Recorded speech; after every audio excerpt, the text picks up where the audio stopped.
I'll hear an echo for a second, then once my mouse cooperates, it'll go away. Or just wait for the echo. I'll hear an echo for a second, then. And I always hope that I clicked the right one, which I did.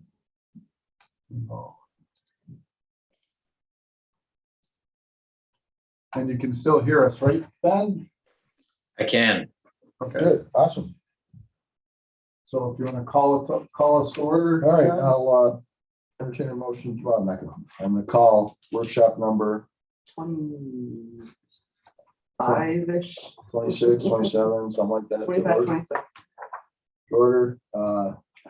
As the clerk to note that we are joined by Ben Wisniewski from the, I can't remember this name, what's the? What's the name? This- So good. The Zoglin Group. Right. Sorry, I'm sorry. Thank you, man. Along with Councilman Madigan and Marston, Councilman Bainey and DeGotti are absent and excused. And John, what I'll do is I'm going to just kind of introduce this. Sure. Ben, I don't know if you want to do it on your screen, because you will be able to share your screen, or if you want me to do it on this screen. But it's probably better if you do, once we review the law itself, it's probably better if you review it, if that's okay on your screen, if you pull it up on your screen. So I've actually got this on two different computers right now. It would be easier for you to do it because I have everything pulled up on my other computer. So I apologize. Okay, so that's a, give me just 1 second, sorry about that. While we're talking, Ben, the one glaring thing I saw in here is we reference in the definitions, different tiers of solar farms, 1, 2, 3, and 4. Specifically says under tier 4 in the definitions, tier 4 solar energy systems include any solar energy system with a facility area greater than 30 acres in size. And then the next sentence reads, tier 4 energy systems are prohibited in all zoning districts. We then continue to reference tier 4 solar energy systems throughout the entire document. In fact, Yes. they're permitted in several of the zoning districts. Isn't that in conflict with itself? So yes and no, they shouldn't be permitted anywhere. So I'll need to double check that. But the reason that it says it's prohibited, but then continues to provide substantive standards that apply to them is because an outright prohibition. So anything that's tier 4 might be subject to town review, but it might also be subject to state review. If it's subject to town review, it's easy. It's just prohibited under the law. But the problem is if it's subject to state review, although it's prohibited, they might waive that, in which case you still need to have substantive standards that apply as a fallback position for the town. So for example, if a developer would come in and propose a 25 megawatt facility for you, you would initially say they'd have to do it through the state. You'd initially say it's prohibited under the law. The developer would then ask that to be waived, and it probably would be, frankly. And then you'd have to say, okay, well, even if that use prohibition is waived, we still have all these substantive standards that apply to tier 4 in the event the state is citing them. And then they're gonna have to go through and try to get each of those waived. So that's why it says it's prohibited, but then goes on to regulate it. I need to go back and look and see if it does say it's permitted anywhere. I didn't think it did that. It shouldn't, but if it does, I will change it. That does, it says permitted in R1A, R1B, R1C, R1D, M1, M2, B1, B2. Yeah. Tier under permitting substantive, item number 8, permitting and substantive requirements for tier 3 and tier 4 solar energy systems permitted within B1, B2, B1, M1, M2, R1A, R1B, R1C, R1D districts. So I will change that, or I'll massage the language to make clear that the permission only applies in the event the state citing board is citing it, unless you want it No, I don't want them. outlawed in every single district, no matter what. In which case, No, I can just I don't want change to that. lose a lawsuit because we outlawed, like you can't, I know specifically like an adult use facility, we can regulate where they go, but we can't completely outlaw them. Yeah, I'm not aware of any legal precedent that would prevent you from making an industrial scale facility a prohibited use of Okay, a specific size. So, I mean, I can research that more. But I don't think that, you know, there's free speech implications that attach to those types of facilities that don't apply here. Right. This is just an industrial use. So I mean, yeah, I can look into it. I can do a memo on it for you, but I think that as a first threshold position, you can outlaw a large scale facility. Okay. You'd have to have a reason for it. And at meetings like this, the board should be discussing it and understand the reasons for it. Sure. It can't just be because you don't like it, No, I but agree. you know. And Ben, just on that, I think in the original draft, which you may have fixed it, because I just saw your updated draft that just went out. It actually said it somewhere in the, and I put it under comments. Sorry about that.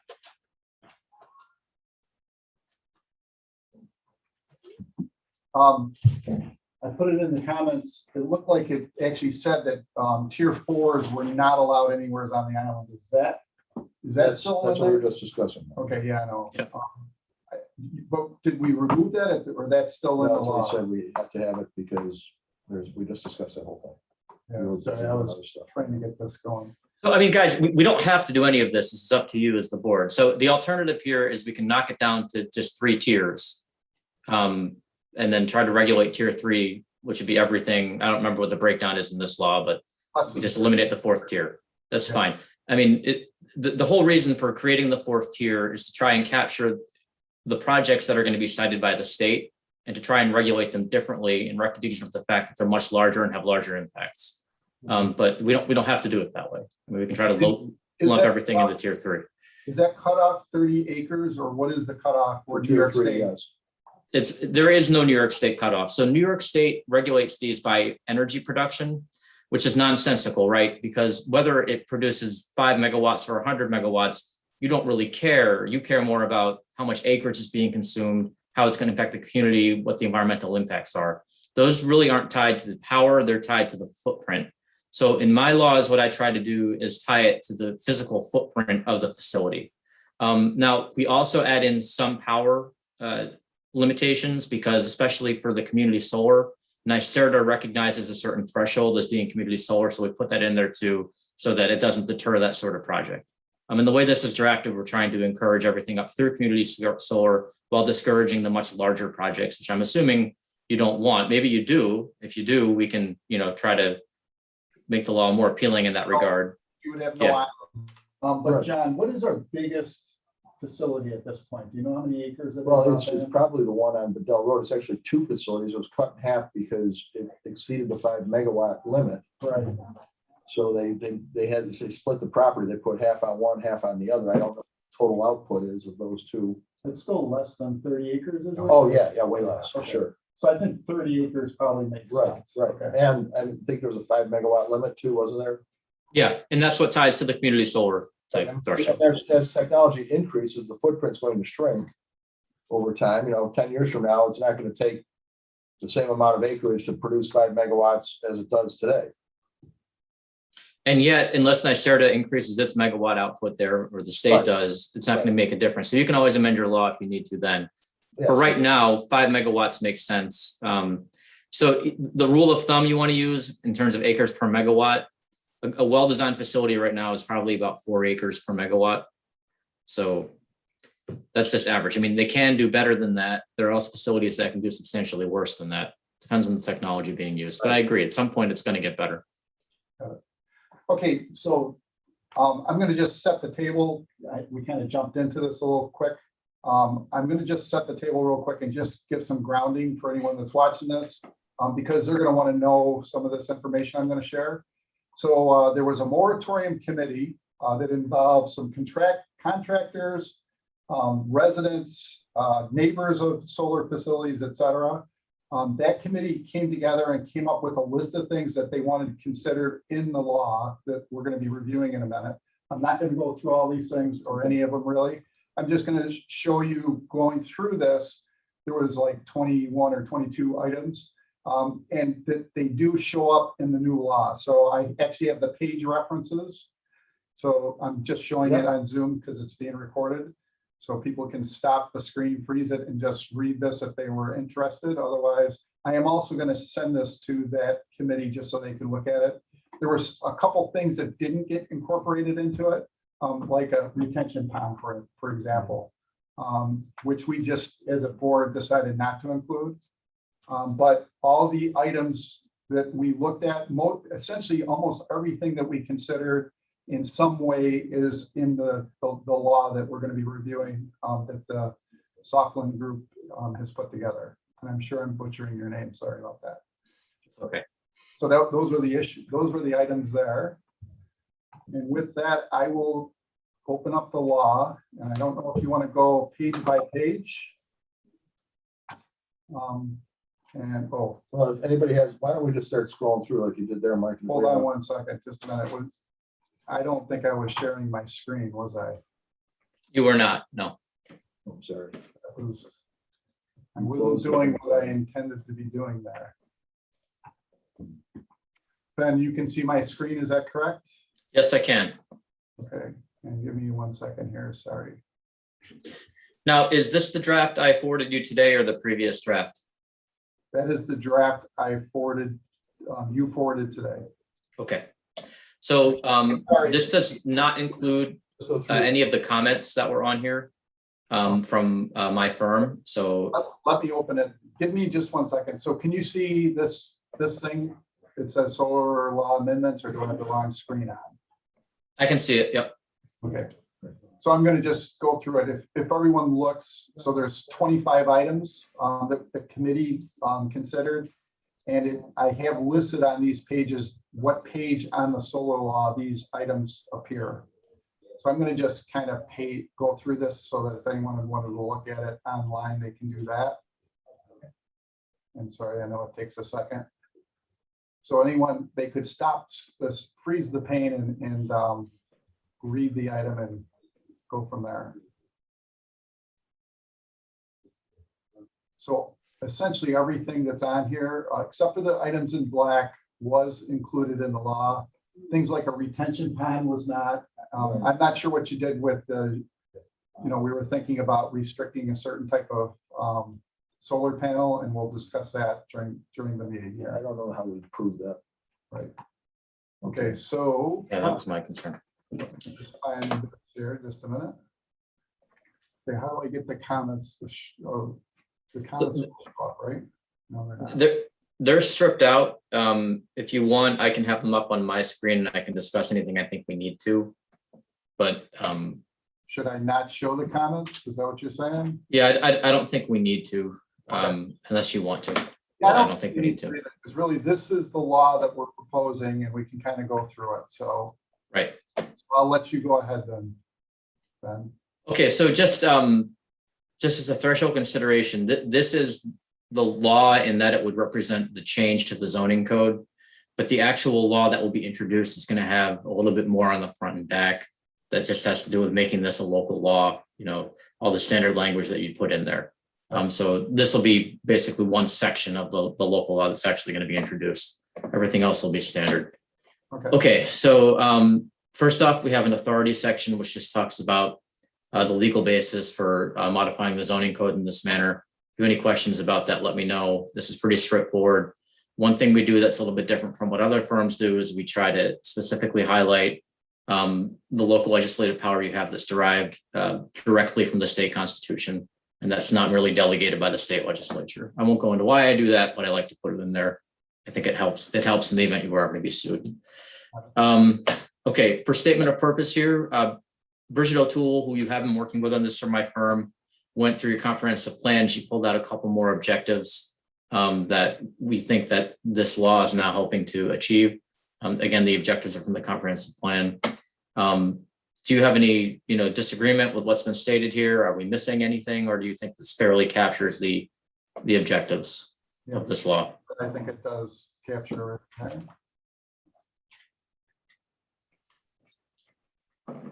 Okay, the next section here is definitions. In drafting this and working with the board, there was a request that we add some regulation of battery energy storage systems. So there are some new definitions here that relate to that. I'll briefly touch on them. In terms of defining battery, We're trying to capture all the different kinds of battery that might be used at facilities. The reason we do that is because not all batteries are the same. Different batteries have different chemistry and they pose different risks. And it doesn't really make sense to regulate them all the same way. We then kind of break down battery energy storage systems into tiers. These tiers are derived from the New York City Fire Code and what they developed a year or two ago. And again, it's trying to regulate these batteries in a way that ties the type of the battery and the size of the battery to the potential risk. And that's why everything has been broken down here the way it is. Are there any questions about that? Just before it starts with a small battery energy systems, the last line above that says not to include a standalone 12-volt car battery. Yep, I'll change that right now. Changed. Great. Thank you. Tell me when you want me to scroll, Ben. Okay, so the next definition is building integrated solar energy system. Again, that's just talking about the kinds of solar panels that are going to be on a building or on a roof, something like that. We're defining things like facility area because that matters when you're calculating things such as coverage limitation. Farmland of statewide importance is a definition that's added here in an attempt to try and protect existing farmland in the town. Now, this is a question I have for the board because I haven't had a chance to work with you directly yet. Is farmland conservation or protection a real priority in Grand Island, or is it something that Is called out in our comprehensive plan, yes. okay, So there's not a heck of a lot of farmland on Grand Island. right? I don't know if any of it would be listed as farmland of statewide importance. I'm not sure how that's considered. So it's based on the type of soil, which is designated in a national database. And I'd have to look it up. I could probably check with the county too. County planning might have that information. I don't have it. There might be none. We can keep it in for now. It doesn't hurt. It's fair to say that if it does exist, this is kind of, there's different tiers of soil importance in the state that's acknowledged by Ag and Markets, for example, state Ag and Markets. And the best is the prime farmland, and then a step down is prime farmland if drained, and a step down from that is farmland of statewide importance.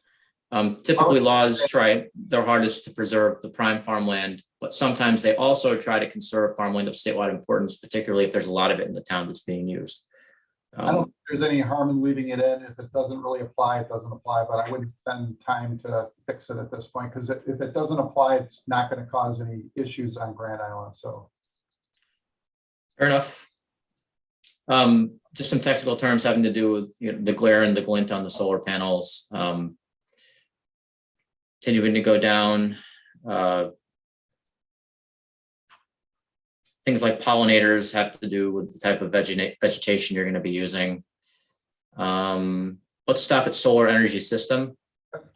So this is a departure from the old law in that there were really only 2 tiers before, and we're recommending increasing it to either at present it says 4 tiers, and if you desire, I can knock it down to 3. But the 4 tiers as currently represented include tier 1, which are going to be the small systems which you're going to have in your backyard, in your side yard, or on your roof. These are really things for personal use. Tier 2 systems are a little bit larger. They're going to be up to 5,000 square feet inside. Obviously, they're going to have a larger aesthetic impact on the community.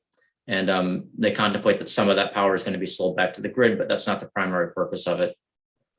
Tier 3 systems are trying to capture the things that are bigger than tier 2, up to the size of what you'd consider community solar projects. And those are the types of projects you already have, the ones that are hitting that 5 megawatt nameplate capacity limit, maybe up to 30 acres in size.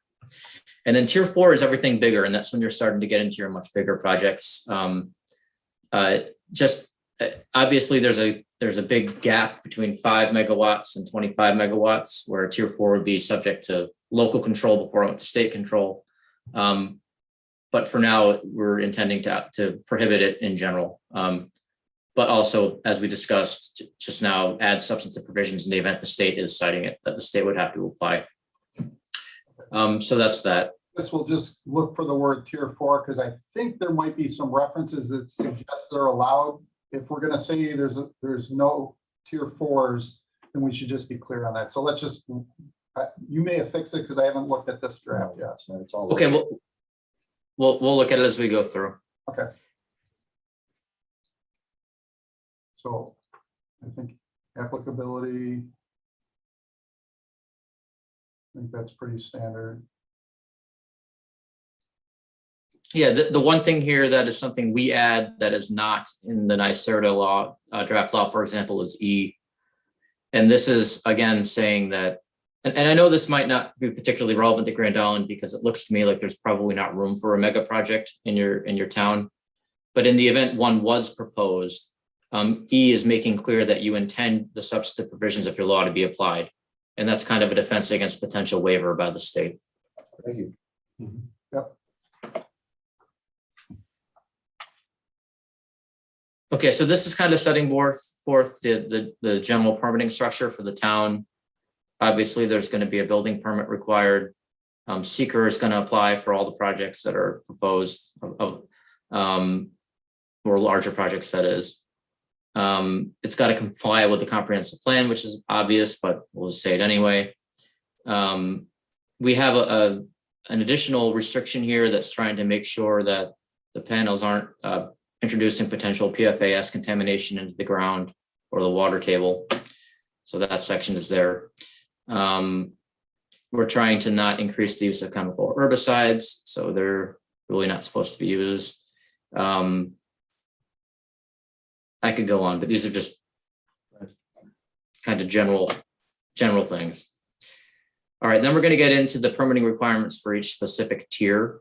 Remember, tier one are the small projects that are mostly going to apply, or that really are going to be just for personal use on your roof, in your side yard. So are there any questions about this? I mean, Not on that one. No. No. okay. Tier two. So again, tier two setbacks are going to be tied to the zoning district. So are the heights.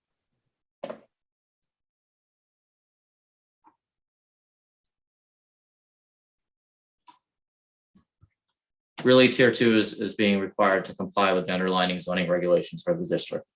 Right. Okay. All right, now we're getting up to permanent to substantive requirements for tier three and tier four. And this is where we should obviously be looking for potential issues with tier four. Almost think we should just drop and tier four because we're saying they're not allowed. So I think you would remove that from the title for number 8. Well, so here's the problem though. If you remove it, then you open yourself up to an argument that there are no substantive requirements for tier four, which means you have no fallback position in the event that the outright prohibition is found unlawful or waived. Okay. Okay, so could we drop out of that the zones, certain zones? Right now, we're saying they're permanent B1, M1, M2, R1A, R1B, R1C, and R1D. Can we take out all the residential zones in the business zone and only allow them in M1 and M2? We could do that, or what I could do is we could just eliminate tier four from A and make a new B that says tier four solar energy systems are not permitted in any district. That's what, That says that in the previous paragraph, though, under definitions. right. So we actually Okay. set that up in the definitions. So that's why I think we eliminate tier 4 here. Well, but there are other requirements in here that would apply that aren't just a use restriction, and those might be more relevant. I think probably the easiest fix here for A is to just remove tier 4 from A. Okay, And then it makes clear that the use limitations only apply to tier 3. And as you just said, in the definition section, we already say that it's a prohibited, tier 4 is prohibited use. So yes, I agree. This is inconsistent with the definition. Right. Yeah. Okay, so highlighted yellow means, okay. Give me one So second. after that, I think we're good with that first paragraph. you can make all the changes accordingly, Ben. Okay, we'll do. So just do a word search for 4, Yeah, tier 4 or 4 or whatever. I'm not going to highlight them all. sure. Okay, applications for special use, public hearing, yes, definitely. So you're okay with the first class mailing to everyone within 200 feet I think our zoning law requires for zoning changes, it's 500 feet.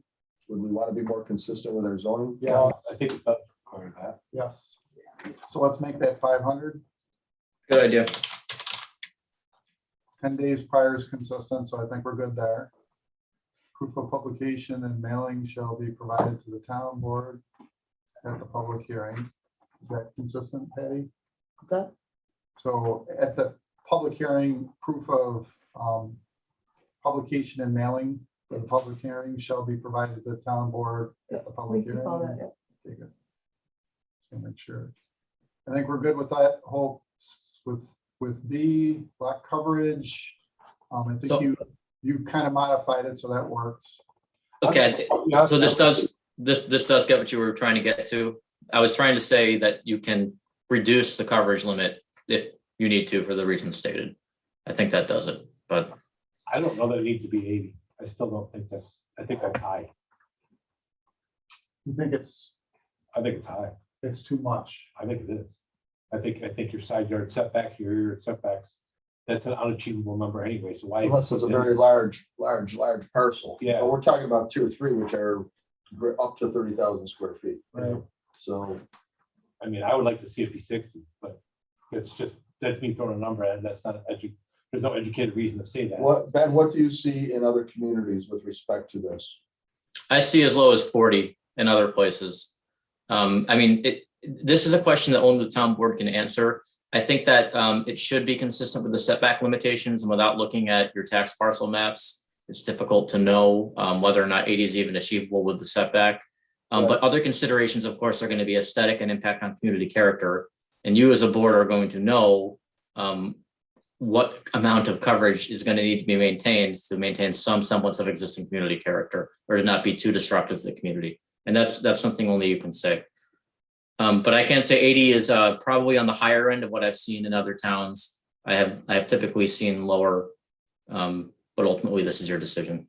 So I know it was kind of talked at the planning board as well, It right? started at 50, then it was creeped up to 60 because one of the projects we saw was like 54%. So I mean, 60, everything So we've seen, so let's make that 60% then. Okay. I don't think that's a hard move. You okay with that? No, okay.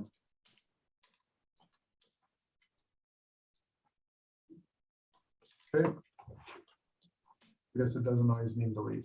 Okay, I think we're good there. Lot size, okay, hold it. Did I see something wrong? Okay, never mind. Okay, good.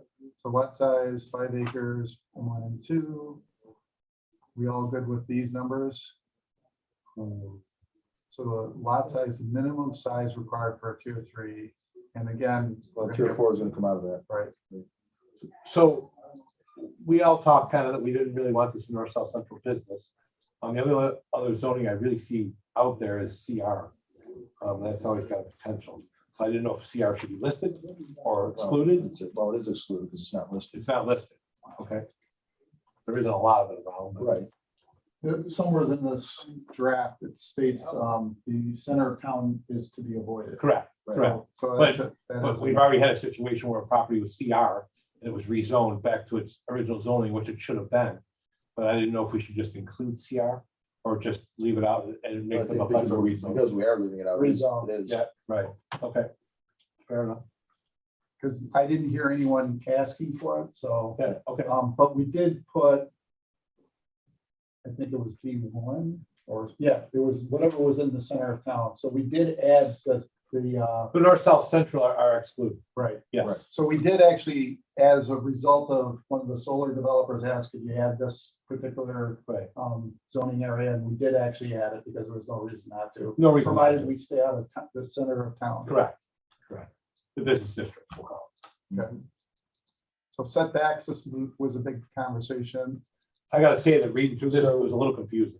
Another thing, Ben, with respect to this, when we mentioned lot size, we approved the permitted uses in B1, M1, M2, R1A, R1B, C, and D. We did not list a setback for the B1 zoning, or a minimum lot size, rather, I'm sorry. Oh, yeah. Yeah, it's true. So what are you thinking for that? Well, first of all, I would like to exclude it from B1. So, I mean, I think you're already there. I just think up in under paragraph 8A, you just need to strike B1. Okay. First line. You know, we did add it, so that was a new one that we added. You added B1 to the law. So to we allow it? actually, that was one of the things we had That was not discussed it, but you included. made. Yeah, it wasn't originally included. It was requested to include it. And as long as we keep it out of town center, Mhm. we said Right. there's no reason not to include it in this, but. maybe Well, then you have a we different should opinion. stipulate a minimum lot size for that, and I think it should be commensurate with M1, M2. Correct. I would agree to kissing cousins, if you will. Okay, So basically, we just need on that first line where Mike's cursor is at B1. Okay, did you get that then? Yeah, we're adding B1 to the 5 acres under D. Good catch, John. great. Okay, setbacks. So, yeah, I wasn't sure. So It's a little this is, confusing. this is a side and rear yard setback. Setback of 100 feet from, that's, so Yeah, that's. so One- this was our attempt to integrate a lot of comments on this. Yeah. And I still don't love it. So I'm happy to make changes as you direct me to, or I can try to take another crack at it. But I guess what exactly are you looking for here in terms of setbacks? I think myself, I'm good with 2 through 5. I'm just not sure on this one here. Is that where you guys are at as well? It was just confusing to read. So 200-foot DEC wetland, setback of 500 feet from any inhabited residence or residential primary structure. So we were trying to be clear on that did not mean a shed or a garage. That meant a place where somebody lives. Correct. Yeah, minimum setback of 400 feet at the public road. Okay, so that was our road setback that we talked about, and that's pretty consistent with what I would think. I noticed there was nothing in here for neighboring commercial properties anywhere, and that was kind of that was actually the only thing that was in the original law, but it was very small. Well, it says 50 feet from side and rear yard setbacks Yeah, from all adjacent property lines that are farther than 400 feet from the road. So we go back 400 feet from the road. Yeah. Then they can expand their panel width to within 50 feet of the side yard and rear yard property line. do we That want to, probably makes sense for commercial. what's that? The number one would it be the default Yeah. value for that. You could drive it that way. There's more than one way to drive it, Yeah. and that would drive it. That's true. Not that we should design it around a particular scenario, but you know, for side yard and backyard, Yeah. I'm gonna So I mean, just ask- basically, I'm gonna we're ask- putting them back at least 400 feet from the road. you You know, know, so I mean, that's That's a huge help. Right a there. big help, but Yeah. so, it doesn't keep us from lawsuits. right, so my question is, AKA for a SB2. campsite, if you think about a campsite, Right. how does that get defined relative to? I'd almost think that it's gonna almost be like a commercial property, so number one's gonna apply to it. If the campsite wants to put up solar panels on No, the campsite no, or on the the adjacent, campsite, because that's a real Campsite. situation we're faced with, right, adjacent to the campsite. adjacent to the So if campsite. this is the It's not a campsite, primary, this parcel is a campsite, this is the adjacent parcel right here. If they are back more than 400, this is the road out here, if they're back more than 400 feet, they could be within 50 feet with the parcel, but they can't be within 200 feet, within 400 feet of the road. But you could have campsites right here, within 50 feet right, of a solar I panel. just want to make sure our eyes are wide open on that. Mhm. Yeah, I mean, that's, Okay, and then, you know, there's gonna be fencing and screening, right, so. So if the intent here is to try and protect particularly sensitive visual receptors, Yep. then we might add a sixth category here, which is setbacks from sensitive visual receptors. And then we can add not all-inclusive lists of things such as public campgrounds, churches, whatever, Sure. used in parks. And then if somebody has an issue during the permitting process and they want to claim they're a sensitive visual receptor, then the board can decide if they are or not. I mean, that could open you up to potential litigation, but it would at least be an attempt here. I think Otherwise, I agree with you. We can just make them lumped in with the default if you're happy with the defaults here for commercial property. it's either that or add what you just described to item 3. So inhabited residence or residential primary, et cetera, and or, Or make it a new category altogether, as Ben said, Yeah, right, new number 6. I'm thinking it's 500 feet for that though. maybe. Depends on the situation. Depends how it looks, depends how it's offered. Or do we leave it open and for interpretation? I think that's a case by case. I don't know if you could put a hard number on that. Is that defendable if we make it subjective? 500 feet is way more than we have from a street. Yeah, I think I'd be most comfortable modifying number 3. So it would be residence or residential primary structure on adjoining lots, comma, or other sensitive visual receptors. Fine. Okay, I'm good with that. And then we can define that on an as needed basis. okay. And then add it to the definitions. I can do that if you'd like me to. Yep. I mean, I know this wording isn't clear, isn't, so property I lines for understand the, it. I'm an engineer. yeah, I do understand that. I mean, it's 50 feet unless, of course, Right. your house You go is, back 400 feet, and Right. then otherwise you're 200 feet, you're 50 feet, yep. you know? And that actually addresses, I think that was our biggest concern. It wasn't clear, shouldn't be the entire surrounding, So if you had 1,000 foot of frontage, right? you take 200 foot out by the street, the first 400 feet into that property, you take 200 foot on the left, 200 foot on the right. You now have 600 foot of frontage that you can put your solar panels in, Right. 400 feet in. 400 feet in. Yep. You know, I think that's reasonable and it's not, then it's 50 Right. feet from there on. Beyond 400. which can, that's kind of confusing. in a way. It is a little confusing.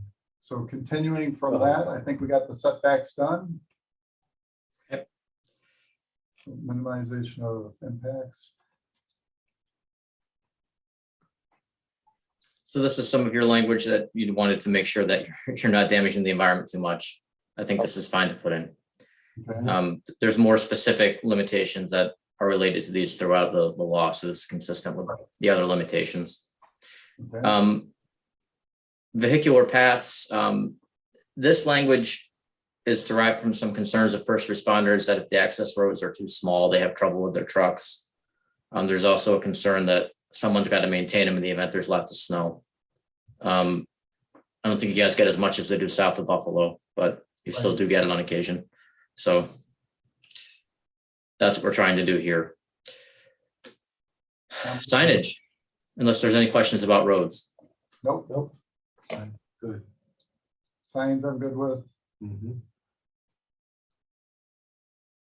There's the town center language you're talking about under I. Yeah, but I think we need to tighten that up. Lands in and around the town, Grand Island Town Center. So Yeah, I agree. specifically define what the Grand Island Town Center is, saying specifically north, central, and southern business districts.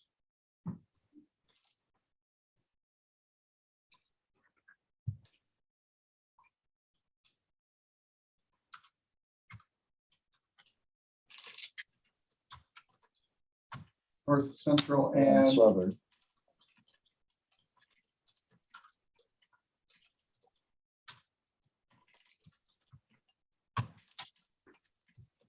Okay.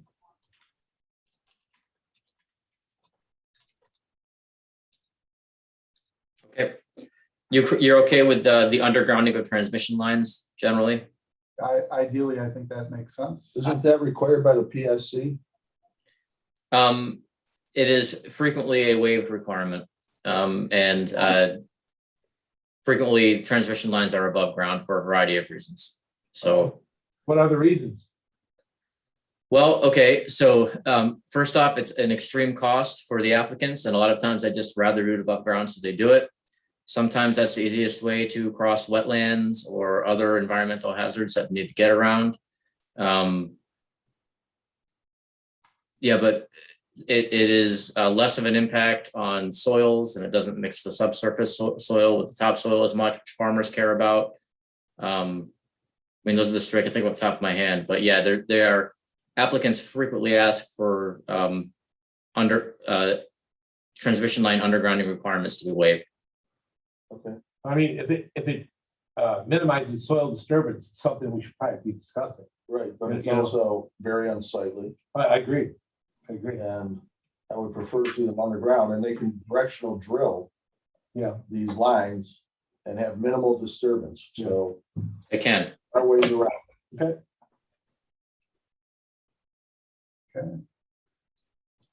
Okay. So that's, K is pretty clear, deforestation discouraged, I think Yep. that was all good. Glare, lighting, so it's good, it's gonna be confined only to the property, it's not gonna be polluting the surrounding area.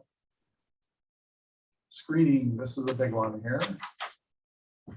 So We did- for this, I tried to integrate the language that was suggested in the comment below. But really, I mean, this is up to the town and the planning board. You know, I prefer you use some sort of standard language that you use to attach to permits or site plans when you're trying to incorporate visual screening elements.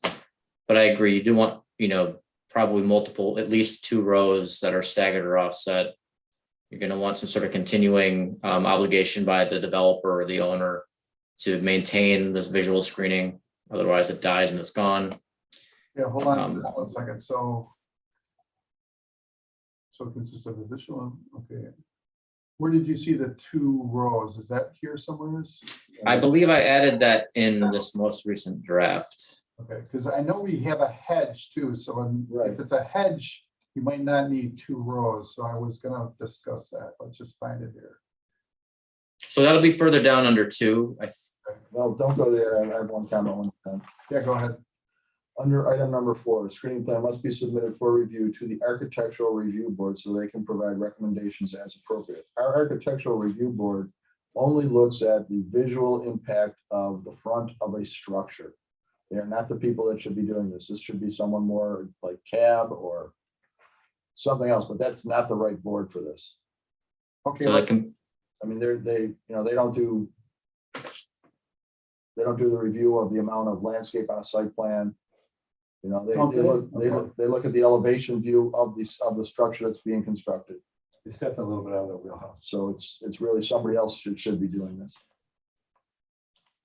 Wasn't somewhere in here that, I mean, we don't have a tree advisory board yet, but so let's just make, because it's probably really the planning board that's gonna look at the screening plan, right? yeah, but I don't know that they're, I it's their don't wheelhouse. want to say they're not qualified, but I'm gonna say it's not their wheelhouse. That's probably the best answer. So conservation advisory board, Does it?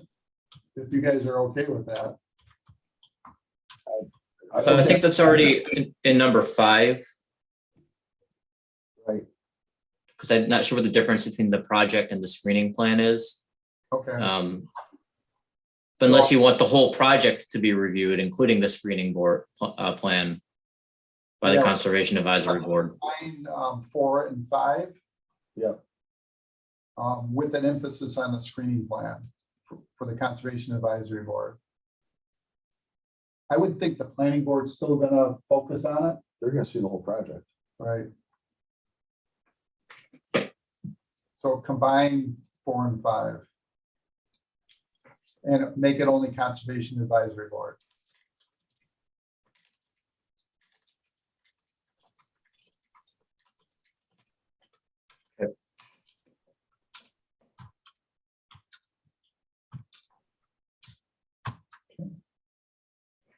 Thank you, Mike. Continuing on, depending upon the scope. Visual impacts, additional impact analysis, including visual rendering and view shots, that's good, landscaping.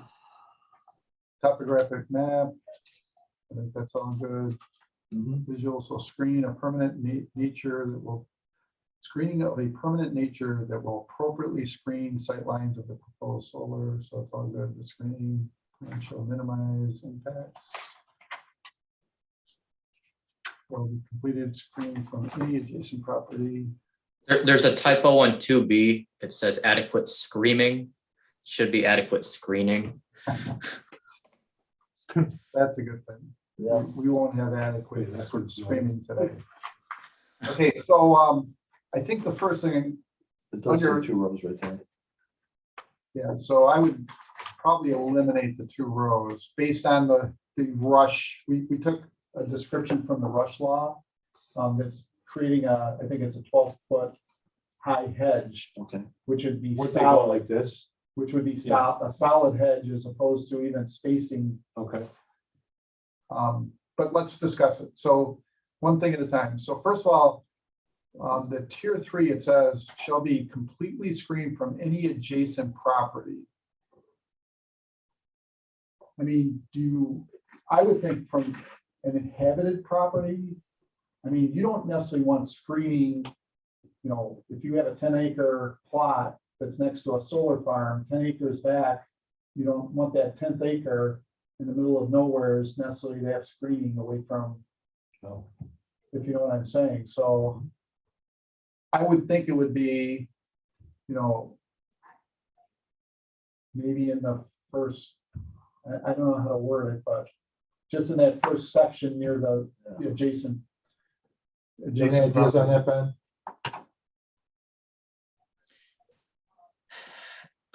So my concern is that if you don't require visual screening around all of it, you're going to end up with visual screening around almost none of it.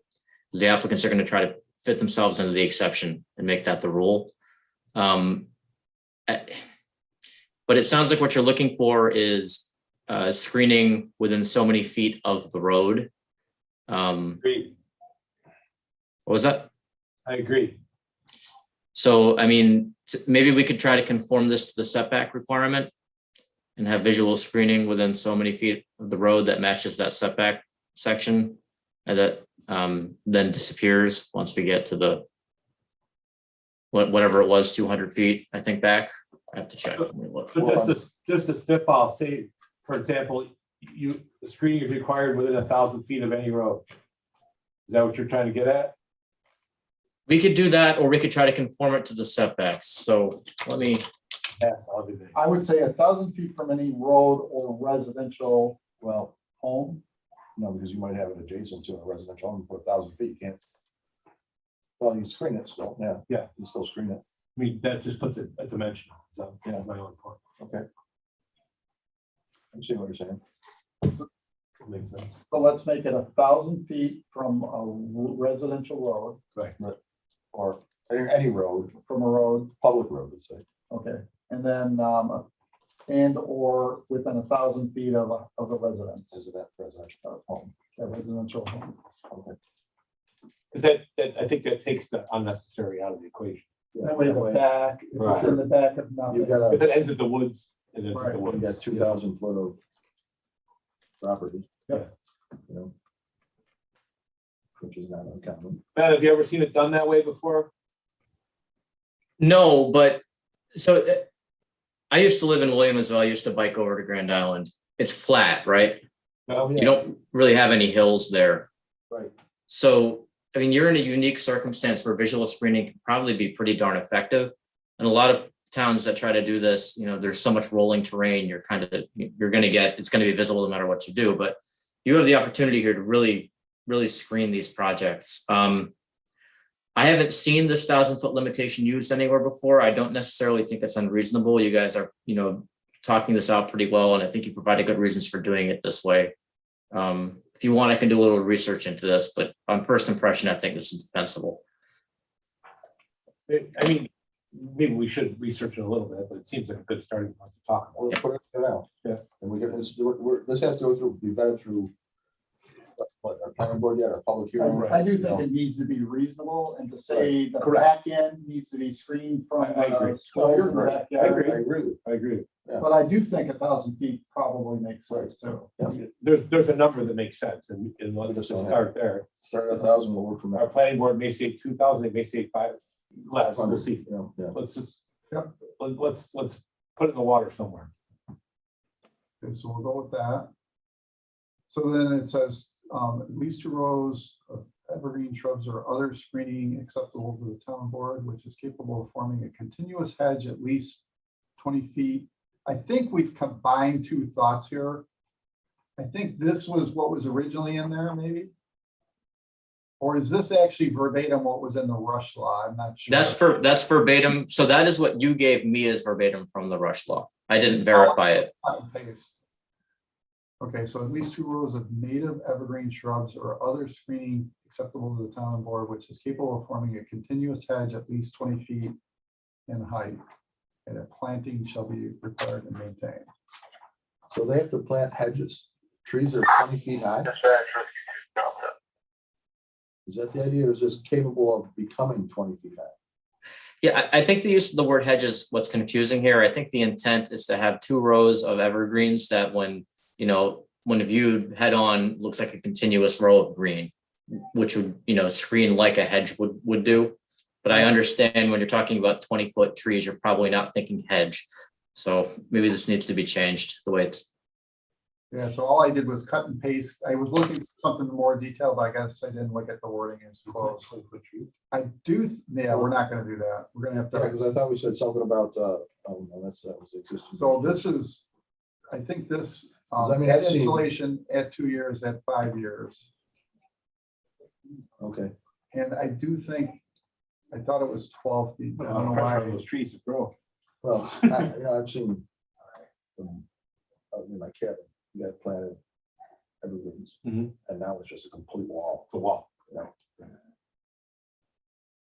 I actually thought this was worded different. I thought it said at 2 years.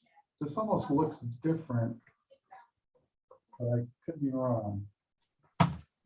So you've not made any changes? No, so what I did here is I deleted one section, added in another section that was in one of your comments. So if you give me a second, I can tell you what was there. I actually Wait one thought sec. the draft that you sent out earlier today, I thought I saw 12 feet at 2 years.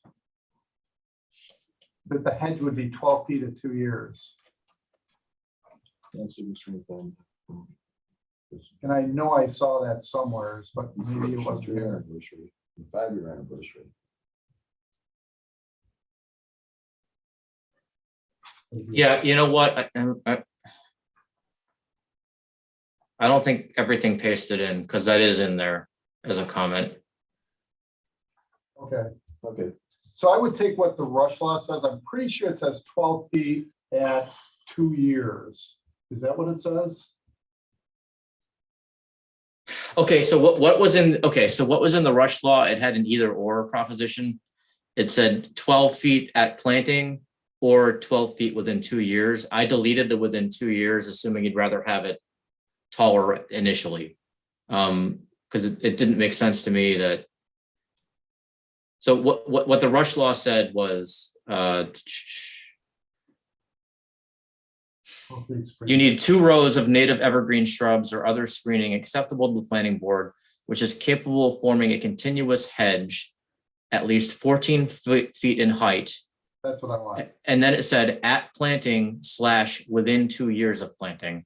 And I thought that was an inconsistent limit or provision. It needed to be at planting or within 2 years of planting. I would I mean say different within things. 2 years of planting and eliminate the first part of that.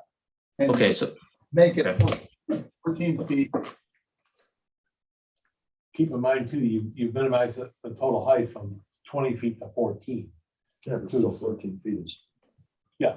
4 feet above these walls. Well, my point is, Only 10 it's easier to screen. Because it's Sure, short. the hell screen. No, I'm talking about the panels themselves. Oh, yeah. Yeah. Okay, so you're good there. Plus, you're looking at, you're looking from a 6-foot viewpoint to a 14-foot viewpoint, you're gonna be looking at an up angle. If there's only 14 feet behind you, you're not gonna see anything that's behind it. No, it's gonna be. well, I mean, unless you're on the second floor of an adjacent building, right? Yes. Okay, so I think that's a good change. Sure. Everyone good with that? And I think the other one was almost cost prohibitive. Okay, native vegetation should be used wherever possible. Existing veg may be used. I think that's all good. Any changes on that part? I think that's the big one. Did we mention berms in this? I can't remember. Yeah, it's in there. It's an option, right? Somewhere's in here. It's an option, but it's not It's not required, it's not mandatory. but it's a consideration. Correct. If you want berms, you should make it a mandatory requirement. Applicants, developers do not like making berms. They typically avoid it if they can. And then also you should understand, and maybe you already know this, it's difficult to keep the trees alive when you're planting them on berms. So keep that in mind. We don't want to think promote there's- disturbance either where it's not necessary. And I think drainage issues could develop. Correct. That may affect the neighbors, Yeah. so we should probably try not to do that. So blasting, noise, I think that's a height, maximum 14 feet, that's consistent with our current law. Okay, fencing.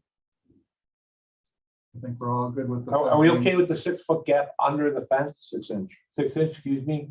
So it's gonna be a continuous, so that anywhere the animal can get on. Oh, and I completely agree and I support the process. It's just, is it a good thing? Is there a safety issue with a Correct. kid crawling under? it? Correct. That's my only concerns and that's why being legal, does that make sense to you? Have you heard of others doing that? No, I can research whether it will withstand scrutiny if you'd like. It makes sense to me why you're doing it, though. Yeah, Right. yeah. It makes perfect sense, but then again, I want to open ourselves up to. Having a kid crawl under it. 6 inches. Fill in the blank. probably- Yeah, Kid, dog, whatever. Yeah, okay. let's make sure it passes the test. Yeah, will that meet the safety guidelines as well? Correct. I think other than that, any other questions? So we ban the razor wire, et cetera. Right. Yeah, no, we don't. True. Okay, agricultural resources for projects located in. Honestly, I'm not even gonna get caught up in this one. I think it's largely inapplicable to the town based on my knowledge of it and what satellite maps show. That one. Mhm. Decommissioning, prevent time frame and abandonment, a special use permit and site plan approval within 12 months, provided that a building permit is issued. In the event construction is not completed in accordance with final site plan. The town, 12 months after approval, the applicant of the town may extend the time by 180 days. I'm good with that. Should we make it so that, let's say after the 180, that we can extend it again if necessary, or do we need to get into that level of detail? You can, some do. I'm not sure you need to. Okay. So we're saying after 24 months, it's going to require reapproval. I think I'm good with that. And that's probably a reasonable time frame. They seem to put them up pretty quick. Solar energy systems that have been abandoned or not producing electric for 1 year shall be removed at the owner and operator expense. I think that's all good. Right. Owner operator fails to comply with decommissioning upon any abandonment, the town of Grand Island may at its direction utilize the bond. That's good.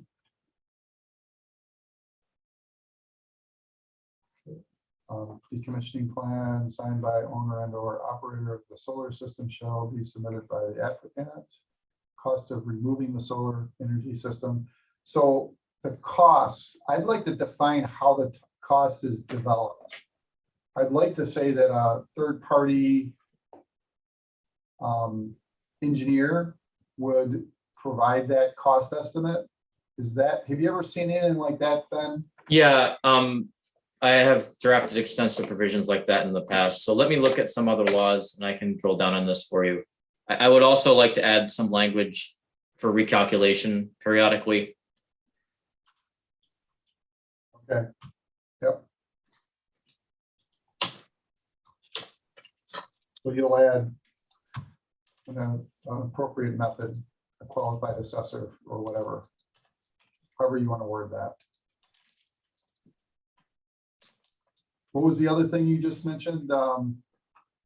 So Recalculation of the decommissioning costs. I mean, if you have an initial estimate that you're escalating, but 5 years down the line, the estimate's junk and it's much higher, that 2% escalator is not going to help you. So there needs to be some sort of periodic recalculation to protect you.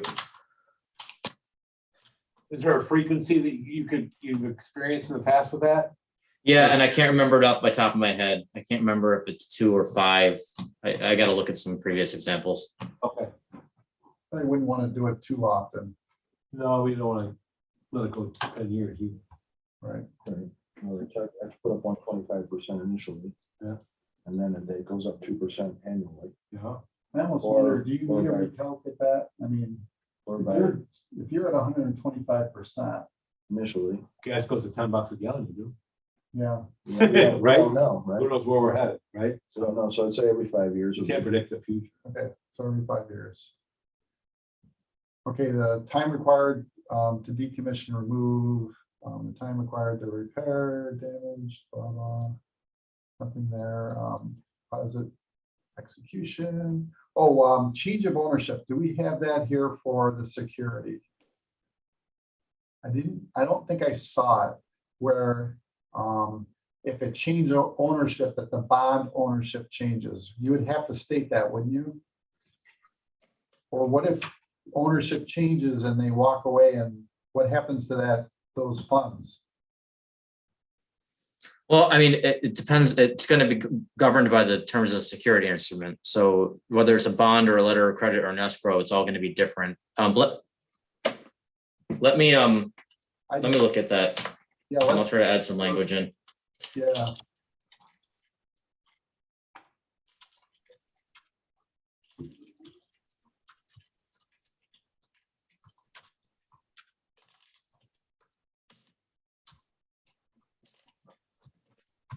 Okay.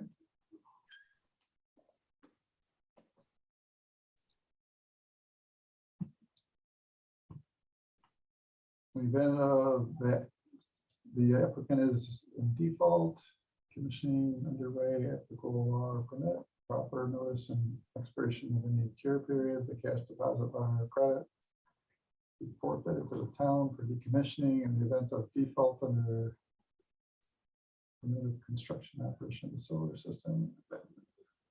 So just can I pause here for a second? Does the town have a preference in terms of form of security? And I ask because we've all had issues trying to collect on bonds. It's typically a nightmare. At the same time, requiring them to pay money into an escrow is probably impractical. They probably don't have the money.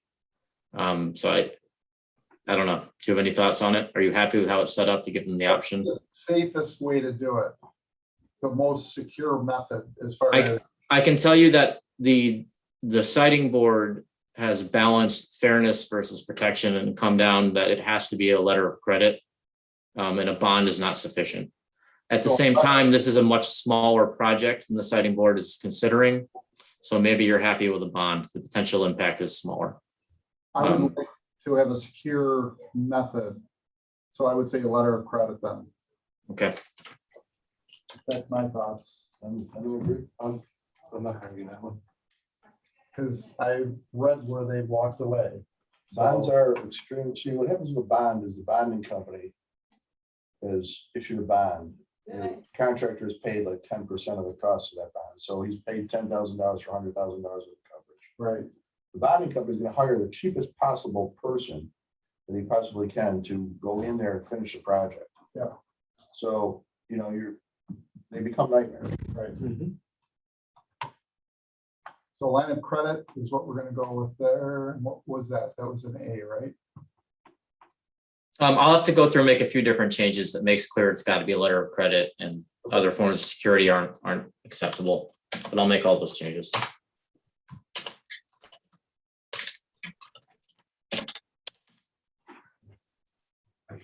Yeah. We're almost done. Leave it to this. Okay, in the event of applicant is default of its obligation, we already looked at that. In the event of default, that's all good. Notwithstanding foregoing any tier. So just make sure you go through and just look for all the tier 4s. Yeah. So I think we're all good with that. Site plan application for any solar energy. So property lines and physical features.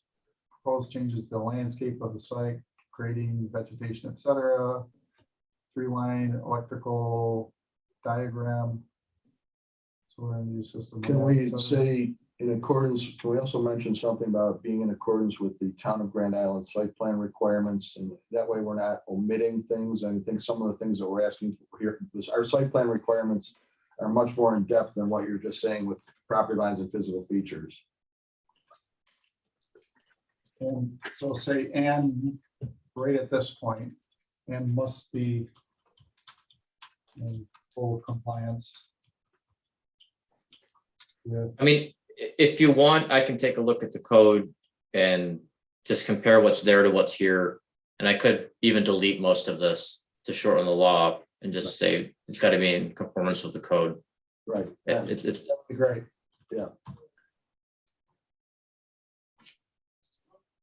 well, it's our town code, like we're not the planning board. Oh, town code.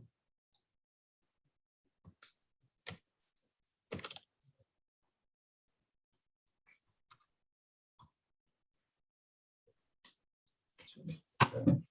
And obviously you're probably going to change it, but we're just making sure we're capturing the thought that we're going to cover that. Okay. Anything else Yeah. there, Jen? No, I think we're good with that. This is all pretty, this is kind of what you're talking about there, erosion, et cetera. Special use permit additional requirements, written and signed confirmation of compliance with solar panel restrictions and design requirements as detailed in this law. So I don't know if we put any restrictions. I think we've kind of eliminated them. Is that correct? There is restrictions related to the use of PFAS in the anti-glare coating above. Did put that. Detailed in this, But be signed and submitted as part of permit submission. PTFE. Okay, building permit, additional requirements like clearing, grading, et cetera. The plan must demonstrate potential adverse impacts to wetlands, et cetera. Ownership changes. So we kind of covered this, but this is maybe you move that up under the security. As far as the transfer of the line of credit.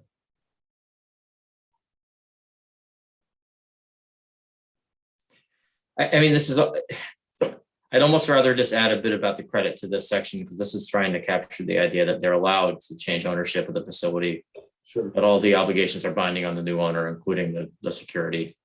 Okay, that works.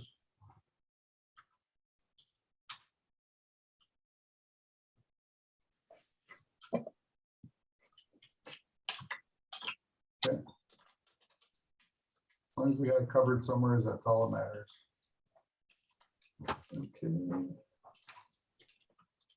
Battery and energy, small, medium, large. Energy code, the New York State Energy Conservation Construction Code, the code.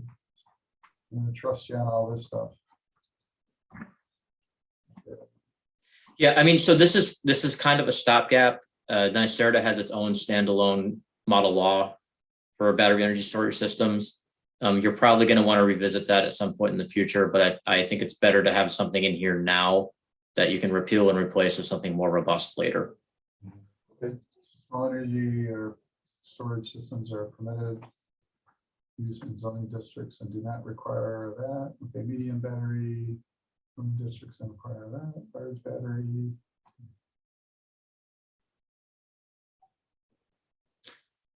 So D might be different for your town in reading this. I'm not sure we need to tie it to agricultural protection.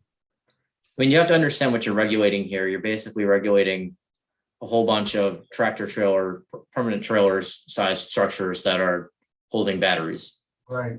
So it's not aesthetically pleasing at all. It's a real change to the landscape. And it's up to you how much of that you really want. So.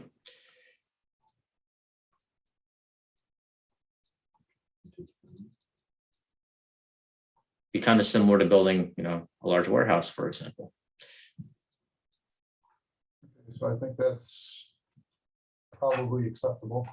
Battery. Okay, safety, solar energy systems will be certified under the applicable electrical. Solar shall be maintained in good working order. That's going to be confirmed through some inspections. A piece of equipment that meets the definition of load equipment, transformers, etc., shall comply with secondary containment. That's good. So an emergency response plan, so the first responders are properly trained for response. That's good. Enforcement and annual inspection. So any violation of solar. It does that. It just takes, it does that periodically. Our screen went blank It does that. twice. I thought we lost you there. No, I'm still here. Does that say yearly anywhere? It says annual. Annual, okay. Annual All right. inspection. Okay. Any violation of this solar law shall be subject to the same enforcement requirements, including the civil and criminal. if the applicant is in default of requirements for special use or any other applicable permit or law of the town of Grand Island, enforcement inspector shall have authority to pursue all remedies provided by state and local law, including but not limited to revocation of permit and commencement of decommissioning. So that's a good addition there. I like that. Do we need to add something with respect to the penalty? So I'm trying to tie the penalty to what's already allowed under the law, Right. which is what I'm doing in A. But I think revocation of the permit and immediate decommissioning and recourse to the security instruments also a pretty stiff penalty. I would agree. And they're paying for it because we're using their line of credit. Yeah. To it, so. All right. CAB and other advisory boards, when requested by the town board, should be given access to the project site by the developer or landowner to evaluate project impact on environment, vegetation, wildlife, soil, water, etc. Yeah, I said should be because I'm not totally sure you can claim the right to do that for the cab. Yeah, could that say town or town representatives? Does that clean it up at all? So town, The town of Grand Island and its representatives have, something to that nature. That way it's not calling out specific boards and stuff. Does that make any sense? I do kind of like calling out CAB specifically, but. Yeah, so cabs I allowed in. do think representatives does qualify, Well, that encompasses it so you can have other boards right? involved as well.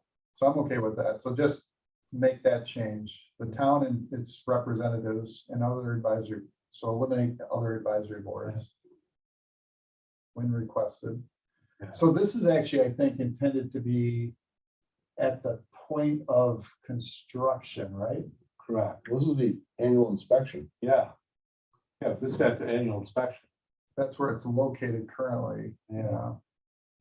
So I guess And I don't think I saw this anywhere else. So we need to put that up, the same thing up here for the, I think it's this section here. And safety.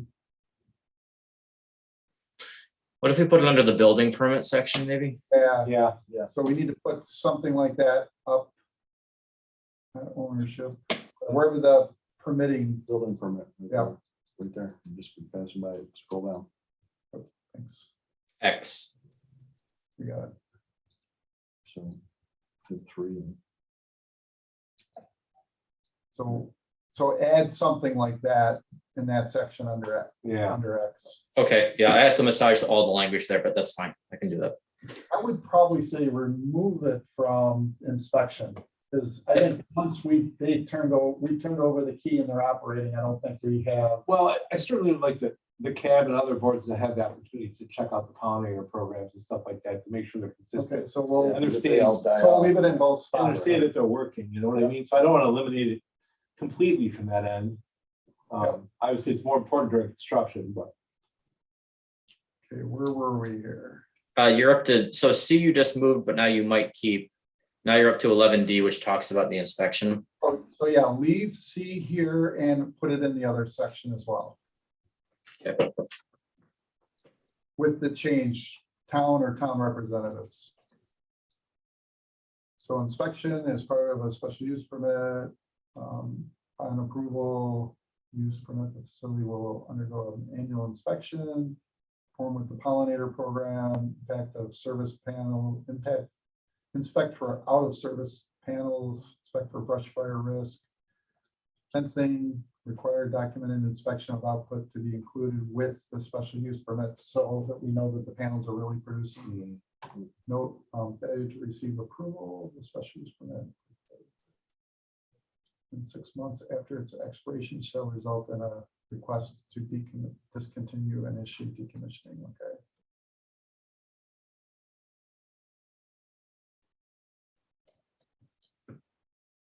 Give me a second. Let me just think about this.